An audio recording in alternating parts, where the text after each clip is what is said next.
The US has been doing pretty well day by day in vaccinating over the weekend. Millions of people per day were actually vaccinated. But unfortunately, if the goal is to reach herd immunity through a combination of the regrettable huge number of COVID cases over the past year, as well as widespread vaccination, well, there's a big problem with that. And that is one demographic that seems to have very little interest in getting vaccinated. Now, there's vaccine skepticism to go around, but there's one group that stands out as the least likely to get it, and that is Republican men. 49% of whom said no when asked if a vaccine for the coronavirus is made available to you, will you choose to be vaccinated? This is compared to 30% of all adults answering no. So that's its own problem. But Republican men, even more so than Trump voters in general, Republican women, men in general, they are far more likely to say that they're not going to get it. And why is that? What could be done about it? Well, Dr. Anthony Fauci was on Chris Wallace's show, and he was asked about, for these particular men, what if Trump were to come out really in support of the vaccine? And here's what he had to say. Chris, I think it would make all the difference in the world. He's a very widely popular person among Republicans. If he came out and said, go and get vaccinated, it's really important for your health, the health of your family, and the health of the country.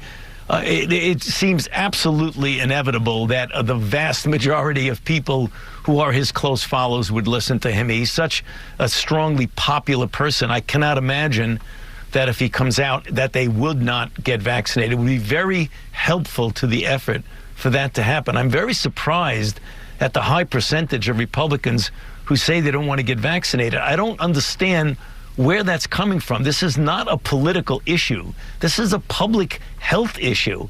And the history of vaccinology tells us, when you look at smallpox, polio, measles, all the things that vaccines have been so incredibly helpful in getting us out of difficulty with those infections. I just don't get it, Chris, why they don't want to get vaccinated. So, the stuff in the latter half of that was certainly interesting. We could diagnose that, or we can go over it a little bit. But where he says in the beginning about Trump, Francesca, how complimentary towards Trump was he there?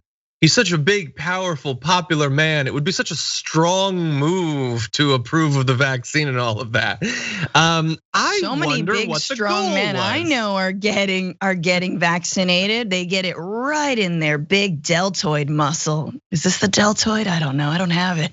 Close. They just get it right in there. Yeah. That's what the big strong men do. If you're suffering from low T, get a big V, I guess. That's the ad that we're gonna release.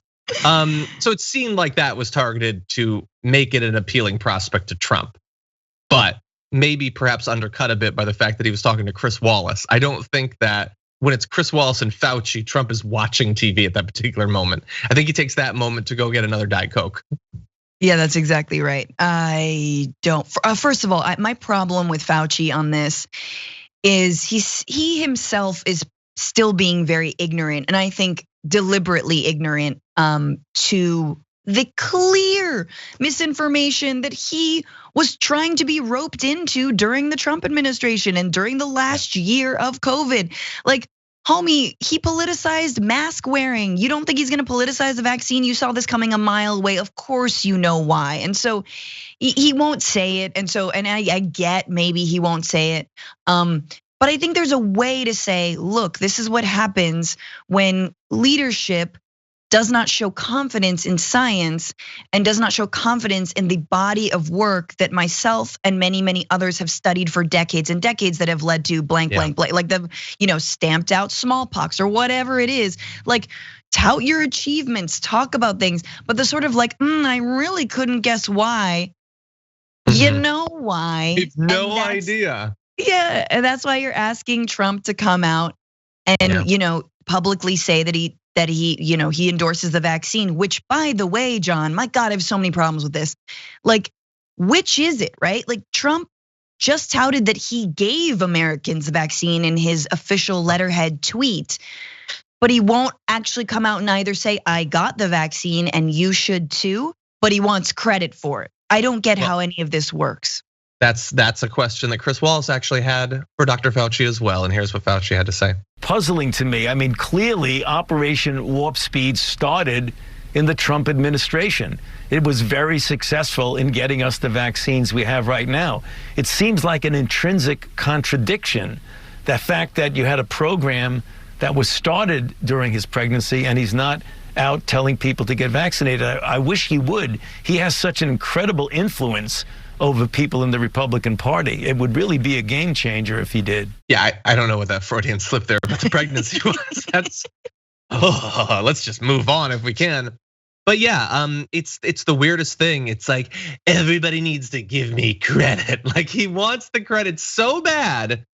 But like, could you vaccinate me like behind closed doors? Like, I don't want anyone to actually see it because that would make me seem weak. Everyone, the vaccine's great, but like Bill Gates is putting chips in your brain or whatever. It's this weird, I don't know why. Why, yeah, how much more credit could he get if he just toured the nation trying to get them all to take it? Take the vaccine I gave you. He could like stamp it in everyone's brain for all time that it's his vaccine. It'd be totally wrong. Because as we said a million times, he did basically nothing when it comes to the vaccine. The government gave our money. The government was always gonna give our money for it. That has nothing to do with Trump. But he doesn't do that. He like behind closed doors got it. Him and Melania like effectively tried to pretend that they hadn't.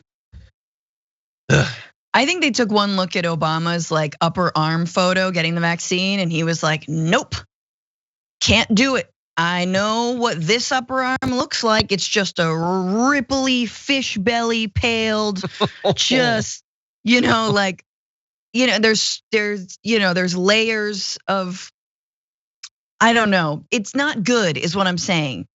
Trump's upper arm. You shouldn't stare at it like the eclipse, and he knows people will, and he knows he has. So I don't know, maybe it's just that. It's just that farmer stand you afraid of. Look, is Francesca just being Francesca there? Yes, to some extent, and she seems to like nothing more than disgusting me. That is true. But are Trump's actual, like his thought process behind that, is it really that different from what Francesca was just saying? Like if he thinks he's going to look weak because he's getting medicine, yeah. What's the difference if it's just because a shot or because his arm is pockmarked? Like, yeah. It's the same thing. He is too vain and shallow and has such a small amount of self-esteem that the prospect that somebody could see him needing medical attention terrifies him. Yeah. It is only marginally less shallow than that parody that Francesca just provided. No, it's exactly right. I mean, that's the reason the presidents are doing it. They're saying that former presidents are doing it. They're like, we are human, even though I still don't believe that W is. But it's like, we're human. We humble ourselves to get this vaccine. That's why we're doing this. This is part of the campaign. And he's like, no, I'm not. I'm He-Man. If you by human, do you mean He-Man? I have the power. Okay, I'm sorry. He definitely still wears a He-Man nightie. Show me the nightie. Show me the nightie. Nobody has ever made a He-Man nightie, but I'm glad you went with nightie because at least that provides coverage.